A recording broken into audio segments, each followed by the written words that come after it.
Уважаемые коллеги, заказчики, в этом видео я хотел бы вам продемонстрировать работу системы сигнализации Blattron, которая через магнитоконтактный датчик JA150MB будет управлять тепловой завесой.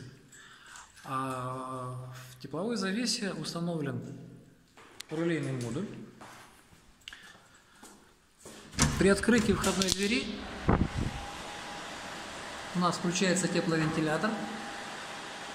А после закрытия двери